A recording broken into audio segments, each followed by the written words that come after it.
Come in করে রাখছি, এক জায়গায় এটা কামিন করে রাখছি, ওইটা সব কিছু এ করে রাখছি, কিন্তু তখন তো কিছু করি, অনুষ্ঠান করি নাই, কিছু করি নাই। আল্লাহ যদি বাঁচায় রাখে, আমি 1 বছর পর যা করি করবো, তখন তোমাদেরকে সঙ্গে নিয়ে করবো। এখন বলতে পারবো না বিয়ার কথা, কেননা আমার একটা কিন্তু আমি কিন্তু সব ছেলে মেয়েদের কাছে কালারিং হয়ে যাবো গা। কেননা যদি আমি আজকে বলি হ্যাঁ মামুন বিয়া করে লাইছে, তাই কিন্তু আমি কালারিং হয়ে যাবো। কেন আমি তো আমার কথা আছে কিন্তু সবার সাথে, যে আমি যখন মামুনের বিয়া করামু, আমি বড় করে অনুষ্ঠান করিয়া বিয়া করামু আমার ছেলে মেয়েকে সবাই নিয়া। এখন যখনই মামুনের বিয়া করামু, তখন আমি আমার ছেলে মেয়েকে নিয়ে যখন যেদিনকে অনুষ্ঠান করতে পারবো, ওদিনকে আমি সবার সামনে প্রকাশ করে দিব। এখন আমি বলবো না, বললে আমার ছেলেমেয়েরা রাগ করবো, বলবো না, হইতেই পারে। সত্য যেটা ওটা তো হবেই। কিন্তু বিয়েটা যে করেছে মানে মেয়ে কোন জেলার বা কে পছন্দ করেছে মামুনই পছন্দ করছে। এখন আমিও পছন্দ করি, আমি যে পছন্দ করি না এমন কোনো কথা না। আমার ছেলে যদি যারে পছন্দ করবো আমি তারই পছন্দ করবো, কারণ আমার ছেলের খুশি আমি খুশি।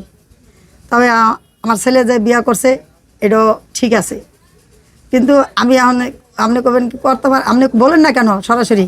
ওই যে একটা ধরা আমি আমার ছেলে মেয়েদের কাছে, যে আমি যদি এখন বলি তাই তো করবো হ্যাঁ মা মিথ্যা কথা কইলো, মাই আমাকে অনুষ্ঠান করার কথা, মাই আমার কাছে কিছু করলো না, গোপন রাখলো কেন? এই লিগা গোপন রাখছি।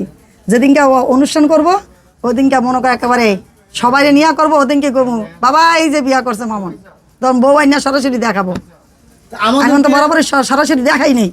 মিষ্টিটা পাওনা আসো, মিষ্টিটা পাইবা, সবারই মিষ্টি একাত্র খাওয়ামো, তোমাকে একলা খাওয়ামো কি লিগা?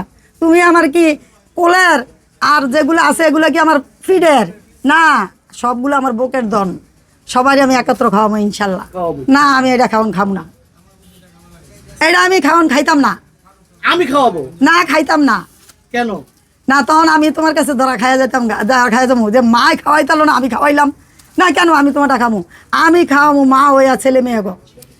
আমার স্বপ্ন এটাই, আমার ছেলে মেয়ে, আমার বউ, আমার ছেলে যাতে আল্লাহ পাক সুখে রাহে, শান্তিতে রাহে, ভালো রাহে, ওরা যাতে ভালো থাকে, এটাই আমি কামনা করি। আজকে যে এই জায়গায় আমি আসছি, আমার ছেলে একটা ব্যবসা দিছে, আমার ছেলে আসতে পারে না, আমি কেন দৌড়ে আসছি? আমার ছেলে যাতে লস না হয়, আমার ছেলে যাতে কোনো সমস্যা না হয়, আমার ছেলের 10টা টাকা যাতে কোনো ক্ষতি না হয়, এই কারণে তো মা আছে দেখি তো আইসা পড়ছি। আমি যদি না থাকতাম তাহলে ওর ব্যবসাটার কাছে কে আসতো? ও এখন একটু অসুস্থ, কারণ হাতে এদিকে ব্যথা পাইছে, তো ওই যে ওর এই হাতটা মাঝে মাঝে ছুটা জায়গা, ওই যে হাত লাড়া দিছে আর এদিকে ইয়ে হয়ে গেছে গা, এই জন্য একটু অসুস্থ, যেন শুকায় কি অবস্থা হয়ে গেছে, খাওয়া দাওয়া করতে পারে না। এই জন্য বলছি যে তুই একটু ইয়ে থাকো, আমি আসি বাচ্চা আছি, আমি তো আর না, আমার ছেলেরা আছে, সবাই নিয়ে এগুলো আমি সব কিছু ঠিকঠাক করে লাইতেছি।